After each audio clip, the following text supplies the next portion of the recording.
ఆంధ్రప్రదేశ్ కు కేంద్రం నుంచి నిధుల వరద పారుతోంది.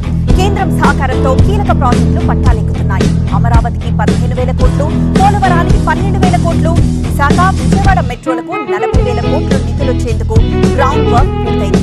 ఈ కాక మౌలిక సదుపాయాల కల్పన, ఇండస్ట్రియల్ కారిడార్లు, 15వ ఆర్థిక సంఘం నిధులతో ఏపీలో అభివృద్ధిని పరుగులు పెట్టించేందుకు రెడీ అయ్యారు సీఎం చంద్రబాబు.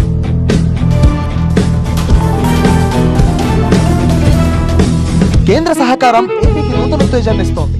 డబుల్ ఇంజన్ సర్కార్తో కీలక ప్రాజెక్టులకు వడివడిగా అడుగులు ముందుకు పడుతున్నాయి. టార్గెట్ ఫిక్స్ చేసుకుని పనులు పూర్తి చేసేందుకు కార్యాచరణ రూపొందిస్తోంది కూటమి ప్రభుత్వం. కేంద్రంలో చక్రం తిప్పే స్థాయిలో ఉండడంతో సీఎం చంద్రబాబు అడిగినవన్నీ ఇచ్చేందుకు, విభజన హామీలు నెరవేర్చేందుకు పార్లమెంట్ వేదికగానే నిధుల వరద పారించింది.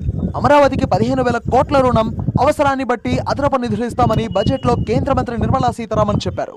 రాజధానిలో అభివృద్ధి పరుగులు పెట్టించేందుకు కేంద్ర రుణంపై ఫోకస్ చేసిన సీఎం చంద్రబాబు ఢిల్లీలోని పెద్దలను కలిసొచ్చారు. త్వరగా డబ్బులు పంపించాలని కోరడంతో వరల్డ్ బ్యాంక్, ఏషియా డెవలప్మెంట్ ప్రతినిధులు క్షేత్రస్థాయిలో పర్యటనలు చేసి నిధుల విడుదలకు సూత్రప్రాయ అంగీకారం తెలిపి వెళ్లారు. ఇక రాష్ట్ర ప్రభుత్వ అత్యంత ప్రాధాన్యాంశాల్లో రెండవది పోలవరం. 25,000 కోట్ల మొదటి దశ ప్రాజెక్ట్ అంచనాలలో ఇంకా రాష్ట్రానికి 12,000 కోట్లు రావాల్సి ఉంది. వీటిపై ఇటీవలే ప్రధాని, హోంమంత్రి, జలవనరుల శాఖ మంత్రిని సీఎం చంద్రబాబు కలిసి వచ్చారు. దీంతో బుధవారం జరిగిన కేంద్ర కేబినెట్ సమావేశంలో పోలవరం నిధుల అంశాన్ని చేర్చి షెడ్యూల్ను ప్రకటించారు. ఈ ఆర్థిక సంవత్సరం 6,000 కోట్లు, వచ్చే ఆర్థిక సంవత్సరంలో మరో 6,157 కోట్లు చెల్లించేందుకు కేంద్ర కేబినెట్ తీర్మానం చేసింది. కేంద్రం నిధులిస్తుండటంతో 2029 లోపు పోలవరం కంప్లీట్ చేసేలా టార్గెట్ ఫిక్స్ చేసుకుంది కూటమి ప్రభుత్వం. ప్రస్తుతం 990 కోట్లతో వచ్చే 2 సీజన్లలోపే డయాఫ్రామ్ వాల్ పూర్తి చేయాలనే లక్ష్యం పెట్టుకుంది ప్రభుత్వం. ఈలోపే విశాఖకి తాగునీటితో పాటు పారిశ్రామిక అవసరాల కోసం ఎడమ కాలువ ద్వారా నీటిని అందించేందుకు అవసరమైతే లిఫ్టింగ్ కూడా చేయాలని మంత్రిమండలి నిర్ణయించింది.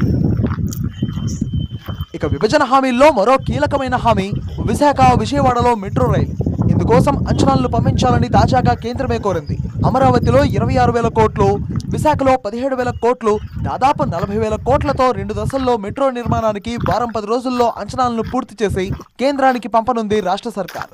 విశాఖ విజయవాడలో మెట్రోకు ఇప్పటికే డిపిఆర్ను సిద్ధం చేశారు. ఇక కేంద్రం కొత్తగా ప్రకటించిన ఇండస్ట్రియల్ కారిడార్లలో రాష్ట్రం మీదుగా 3 కారిడార్లు వెళ్లబోతున్నాయి. విశాఖపట్నం చెన్నై, హైదరాబాద్ చెన్నై, హైదరాబాద్ బెంగళూరు కారిడార్ల వల్ల రాష్ట్రానికి భారీగా ప్రయోజనం కలగనుంది. కర్నూలు జిల్లా ఓర్వకల్, కడప జిల్లా కొప్పర్తిలో దాదాపు 5,000 కోట్ల రూపాయల నిధులతో ఏర్పడబోతున్న ఈ క్లస్టర్ ద్వారా 1,20,000 మందికి పైగా ఉపాధి లభించబోతోంది. భారీగా పెట్టుబడులు వచ్చే అవకాశం ఉంది. ఈ నిధులను కూడా వెంటనే ఇచ్చేందుకు కేంద్రం సిద్ధంగా ఉంది. రాజధాని సహా ఏపీలో మౌలిక సదుపాయాల కల్పనకు 2,400 కోట్ల రూపాయలు కేంద్రం కేటాయించగా ఇప్పటికే 1,500 కోట్లు రిలీజ్ చేసింది. 15వ ఆర్థిక సంఘం నిధులు 1,450 కోట్లు రావడంతో వాటిని అన్ని గ్రామ పంచాయతీలకు పంపిణీ చేస్తుంది ప్రభుత్వం. కేంద్ర నిధుల వరదతో క్షణం ఆలస్యం చేయకుండా కార్యాచరణ ప్రారంభించింది ఏపీ ప్రభుత్వం. 4 ఏళ్లు టార్గెట్ పెట్టుకుని దశల వారీగా పనులు పూర్తి చేయాలన్న లక్ష్యంతో ముందుకెళ్తోంది కూటమి ప్రభుత్వం. అయితే ఎక్కడైనా క్యాపిటల్ సిటీ కట్టేటప్పుడు గ్రీనరీ ఇంపార్టెంట్.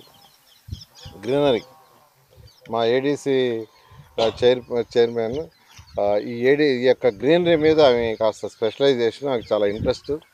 హైదరాబాద్లో కూడా చాలా డెవలప్ చేసింది. ముఖ్యమంత్రి గారు ప్రత్యేకంగా చెప్తే ఆమె ఇక్కడ 4 నర్సరీని యాక్చువల్గా డెవలప్ చేసింది. నేను ఇవాళ యాక్చువల్గా ఒక నర్సరీని, 2 నర్సరీలు వెంకటపాలెం సెంట్రల్ నర్సరీ ఒకటి విజిట్ చేశాను. దాదాపు 6 సంవత్సరాలు అయిపోయినాయి. చెట్లని పెద్ద పెద్ద మానులు అయిపోయినాయి, చాలా పెద్ద పెద్ద చెట్లు అయిపోయినాయి.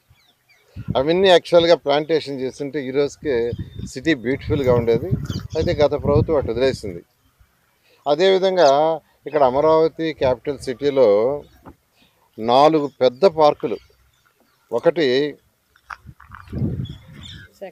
శాఖమూరు సెంట్రల్ పార్క్ అంటాం. అంటే ఈ మొత్తానికి సెంట్రల్గా ఒక పెద్ద పార్కు 300 ఎకరాల డిజైన్ చేసాం. దాంట్లోనే 50 ఎకరాలు ఒక రిజర్వాయర్ ఉంటుంది. దాంట్లో బోటింగ్ గీటింగ్ అన్నీ ఉండేట్టుగా చేసాం.